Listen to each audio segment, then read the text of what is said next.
রহস্য, রোমাঞ্চ এবং ভৌতিক গল্পের সংকলন নিয়ে আমাদের এই বিশেষ উপস্থাপনা গল্পের খাতা। আজ আপনাদের জন্য হরিনারায়ণ চট্টোপাধ্যায়ের লেখা গল্প বানরের পাঞ্জা। গল্প পাঠে এস। শুরু হচ্ছে আজকের গল্প বানরের পাঞ্জা।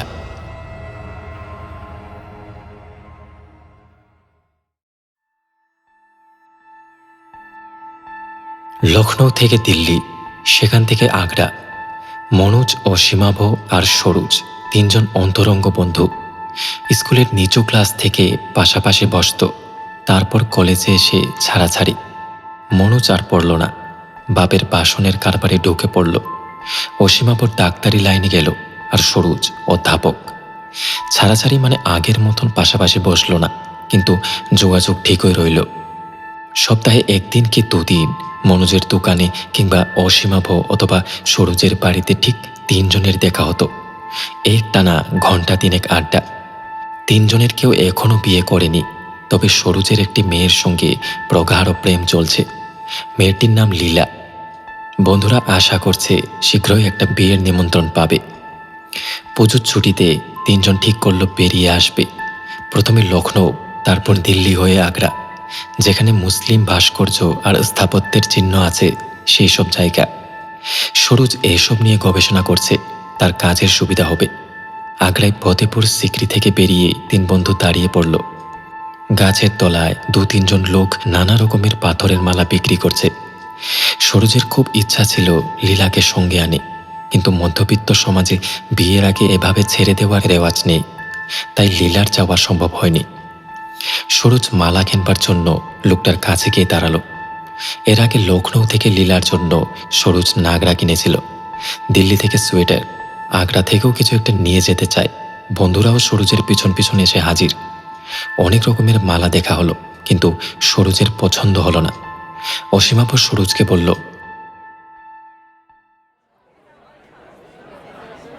চল, ওইদিকে একটা লোক বসে আছে, ওর কাছে দেখি।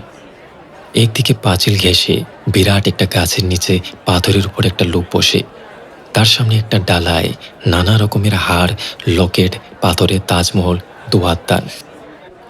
লোকটার চোখে চশমা, মুখে বসন্তের দাগ, তামাটে রং, অতি শীর্ণকায়, মাথায় কত করে বসানো মুসলমানি টুপি। তিন বন্ধু তার সামনে বসল।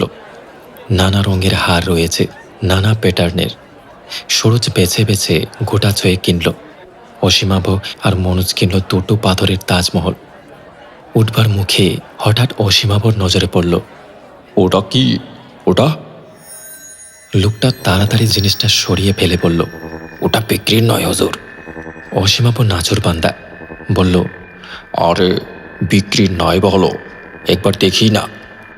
অনেক ধরাধরির পর লোকটা দেখালো। ডালার নিচে একটা বইয়ের মধ্যে জিনিসটা ছিল একটা বানরের হাত, কবজি পর্যন্ত কালো লোম, হাতের চেটোয় লাল রঙের মাংস। এটা এখানে রেখেছো কেন? মনোজের কথার উত্তরে লোকটা বলল, খুব পয়মন্ত জিনিস হুজুর, সেকালের জিনিস। আমার নানার কাছ থেকে বাবা পেয়েছিল, তার কাছ থেকে আমি। এখানকার বানর নয় হুজুর, মধ্যপ্রদেশের। মনোজ বলল, কত পেলে এটা দেবে বলো তো? পয়মন্ত কিনা আমাদের জানবার আগ্রহ নেই, নতুন ধরনের জিনিস বলে কিনতে চাই।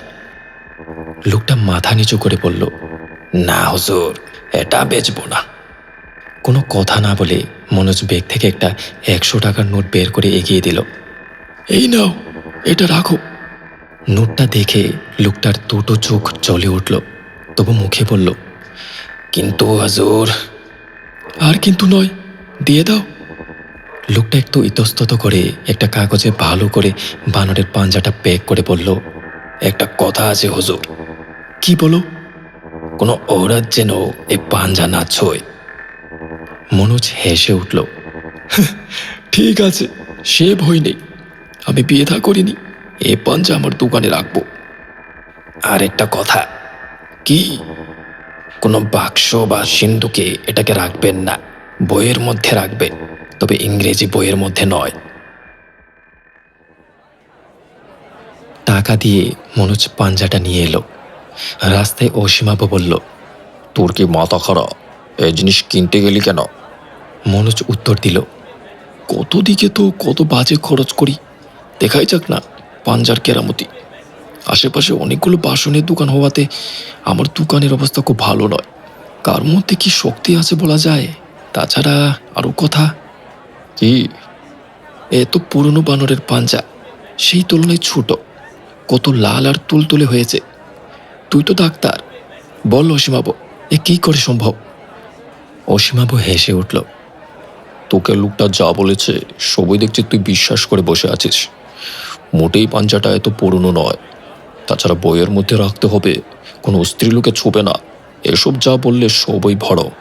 এ ধরনের কথা না বললে তোর মনে বিশ্বাস জন্মাবে কি করে?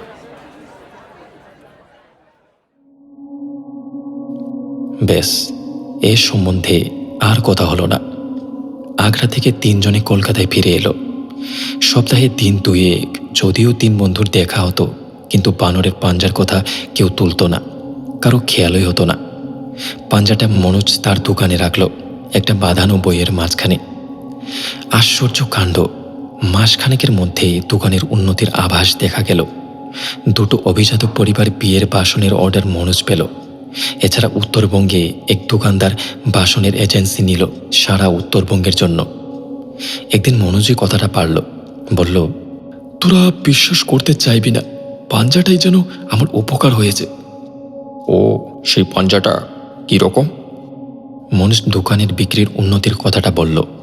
অসীমাভ হাসল। বন্ধু, ওটা কাকতালীয় ব্যাপার, পাঞ্জা না এলেও এসব অর্ডার তোর আসতো।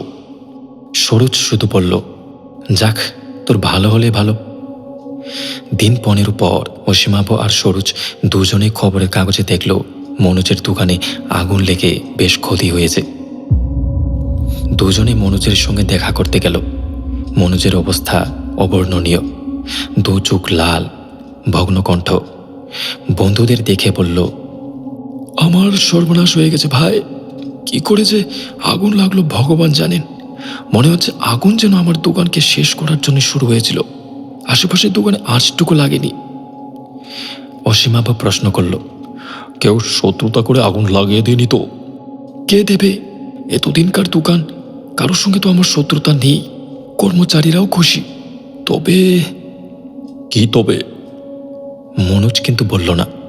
দুই বন্ধুর মুখের দিকে চোখ ফিরিয়ে দেখল, দ্বিধাগ্রস্ত ভাব। কি হলো, বল। সরোজ তাড়া দিল, বলবো, কিন্তু তোরা কি বিশ্বাস করবি? আগে বলেই দেখ। মনোজ বলতে আরম্ভ করল, রাধার মা বলে একটি ঝি আমার দোকান ঝাড়তে। দিন 5 আগে দোকানে বসে আছি, রাধার মাসি বানরের পাঞ্জাটা হাতে করে আমার সামনে এসে দাঁড়ালো। বাবু, এটা কি দেখুন তো। পাঞ্জাটা দেখে চমকে উঠলাম। এ কি, এটা তুমি পেলে কোথা থেকে? ওই বড় বইটার নিচে মেঝের উপর পড়েছিল। আমি তাড়াতাড়ি পাঞ্জাটা রাধার মার হাত থেকে আমার বইয়ের মধ্যে রেখে দিলাম। বুঝতে পারলাম ঠিক সেদিন থেকে সর্বনাশ শুরু হলো, কারণ স্ত্রীলোক পাঞ্জা স্পর্শ করেছে। দোকানে বিক্রি কমলো। দু একজন বালক হতে বাসনপত্র ফেরত দিয়ে গেল, মন মতো হয়নি বলে। উপরে তাকে রাখা কিছু বাসনপত্র পাওয়া গেল না। এই নিয়ে কর্মচারীদের সন্দেহ হলো, কিন্তু কাউকে কিছু বললাম না। বুঝলাম সবই আমার অদৃষ্ট। তারপর চরম সর্বনাশী অগ্নিকাণ্ড। পাঞ্জাটা এখন কোথায়? সেটা যাতে দ্বিতীয়বার না ওই মহিলা হাত দেয়, তাই বাড়িতে নিয়ে গিয়ে আমার বসবার করে একটা বইয়ের মধ্যে রেখে দিয়েছি। মনোজের বর্তমান অবস্থায় পাঞ্জার ব্যাপার নিয়ে অসীমাভ আর সরোজ কোনো তর্কের অবতারণা করল না। দিন 7 পর অসীমাভ সরোজের বাড়ি এলো। রাত তখন 10টা।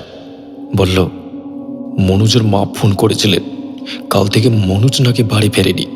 সে কি? দোকানের লোকেরা কি বলে? তারা বলে কাল রাত 8টায় দোকানে তালা দিয়ে মনোজ রোজকার মতো বাড়ি ফিরছিল। আজ সকালে অনেক বেলা অবধি দোকান না খোলাতে 2 কর্মচারী বাড়িতে খবর নিতে এসে মনোজের নিখোঁজ হওয়ার ব্যাপারটা শুনে ইতিমধ্যে মনোজের মা থানায় খবর দিয়েছে, কান্নাকাটি আরম্ভ করেছেন। বাড়িতে কেবলমাত্র মনোজের মা, আর কেউ নেই। অসীমাভ আর সরোজ দুজনেই মনোজের বাড়ি গিয়ে হাজির হলো। তারা পৌঁছবার আধ ঘন্টার মধ্যে পুলিশ খবর পাঠালো একটা লাশ পাওয়া গেছে। শনাক্তকরণের জন্য মনোজের মার যাওয়া প্রয়োজন। মনোজের মার সঙ্গে অসীমাভ আর সরোজ দুজনেই গেল। মনোজের ওই লাশ, দেহে কোথাও আঘাতের চিহ্ন নেই, শুধু গলার দুপাশে 5 আঙ্গুলের নীলচে দাগ। পুলিশ বলল, মানুষের আঙ্গুলের দাগ বলে কিন্তু মনে হচ্ছে না। সঙ্গে সঙ্গে অসীমাভ আর সরোজের বানরের পাঞ্জার কথা মনে পড়ে গেল।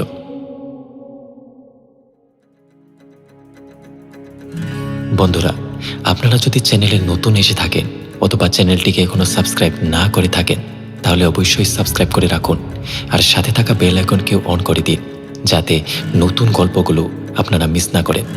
তাহলে গল্পের পরবর্তী অংশ শুনতে থাকুন। ধন্যবাদ।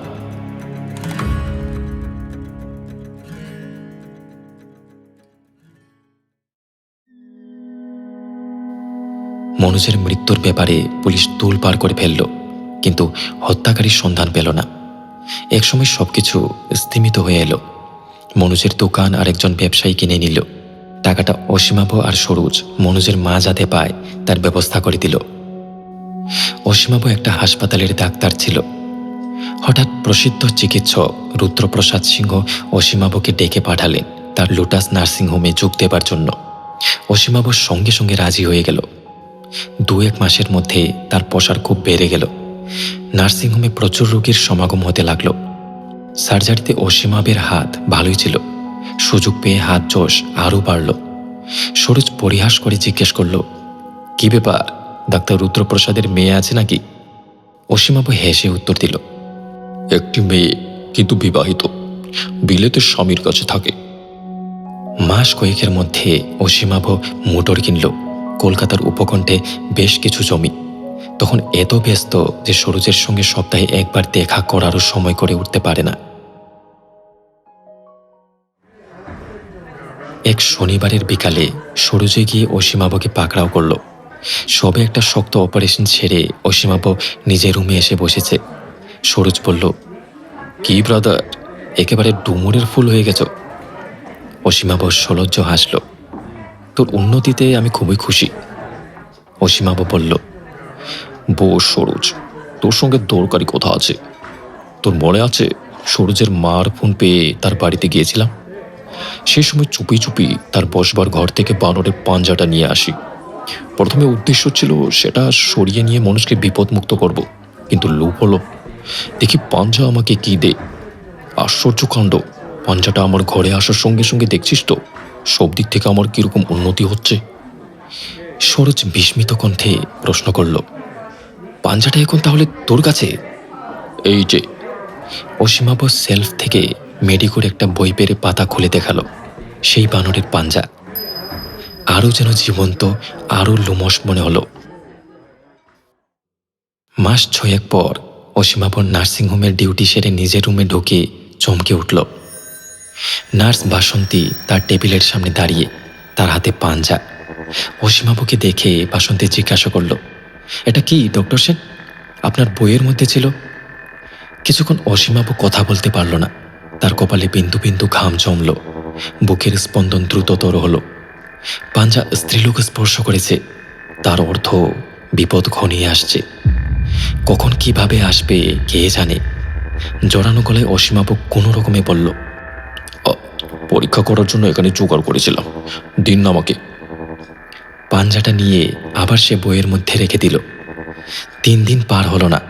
একটা অপারেশন করতে করতে অসীমাভ মাথা ঘুরে পড়ে গেল রোগিণীর পাশে। নিজের হাতের অস্ত্র বুকে বিঁধে গেল।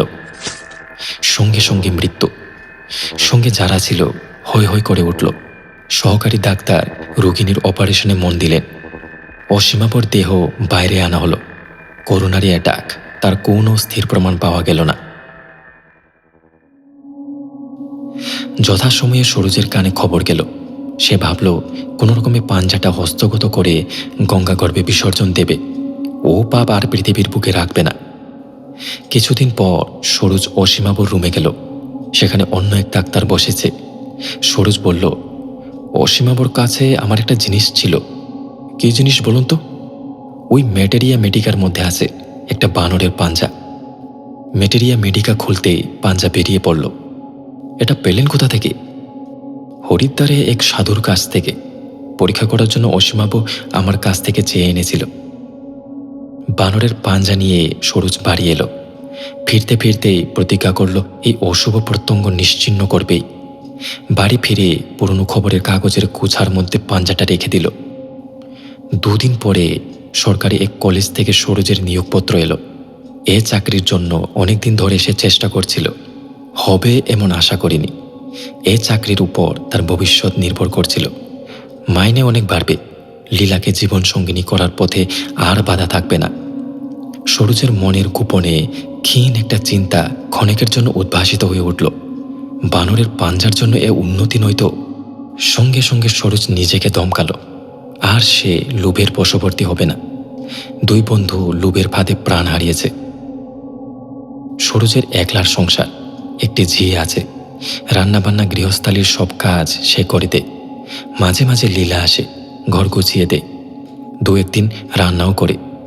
আবার লীলার বাড়িতেও সরোজের নিমন্ত্রণ থাকে। এ বাড়ির বাড়তি একটা চাবি আছে লীলার কাছে, কাজে সরোজ না থাকলেও তার প্রবেশের কোনো অসুবিধা হয় না। একদিন বিকালে সরোজ কলেজ থেকে ফিরে দেখল লীলা বসে আছে। সরোজকে দেখে লীলা হাসল। কি মশাই, নতুন চাকরি হলো? সন্দেশ কই? সন্ধ্যার দিকে দুজনে যখন চায়ের টেবিলে, তখন লীলা বলল, তোমায় একটা কথা বলা হয়নি। কোণের ঘরে খবরের কাগজের স্তূপ জমা হয়ে রয়েছে, বিক্রি করার জন্য নামতে গিয়ে দেখি, বাবা কি বিরাট এক মাকড়সা! আমি ভয়ে পালিয়ে এসেছি। সরোজ চেয়ারে টান হয়ে বসে জিজ্ঞেস করল, তুমি সেটা ছুঁনি তো? না না, ছুবো কেন? সরোজ আর দেরি করল না। পরদিন কাগজে প্যাক করে পাঞ্জাটা কলেজে নিয়ে গেল। দিন 2 পর 2 অধ্যাপক 12 জন ছাত্র নিয়ে আন্দামান যাবার কথা। তারপর একজন অধ্যাপকের হাতে প্যাকেটটা দিয়ে সরোজ বলল, এটাতে আমার এক আত্মীয়ের অস্থি আছে, আপনি দয়া করে সমুদ্রে ফেলে দেবেন। অধ্যাপকরা ছাত্রদের নিয়ে আন্দামান রওনা হয়ে যেতে স্বস্তির নিঃশ্বাস ফেলল। যাক, আর ভয় নেই, দেশের মাটি থেকে পাপ দূর হয়েছে। দিন 7 পর ঝিয়ের চিৎকারে প্রতিবেশীরা সরোজের শোবার ঘরের দরজা ভেঙে ঢুকে পুলিশে খবর দিল। খবর পেয়ে লীলাও ছুটে এলো। বিছানায় সরোজ চিত হয়ে শুয়ে, 2টি চোখ বিস্ফারিত। মনে হয় বিভৎস কোনো দৃশ্য দেখে ভয় পেয়েছে। শরীর বরফের মতো ঠান্ডা, বুকের উপর বানরের একটা পাঞ্জা। সেই দেখে লীলা চিৎকার করে উঠল, সেদিন কাগজ সরাতে গিয়ে ওইটি আমার গায়ে পড়েছিল, আমি হাত দিয়ে চড়ে সরিয়ে দিয়েছিলাম, ওটা এখানে এলো কি করে? থানা থেকে দারোগা এসে লাশ মর্গে পাঠালো, আর পাঞ্জাটা নিজের পকেটে রেখে দিল। কিন্তু কি আশ্চর্য, থানায় নেমে পকেট তন্ন তন্ন করে খুঁজেও পাঞ্জাটা আর পেল না। পাঞ্জাটা যেন হাওয়ায় মিলিয়ে গেল।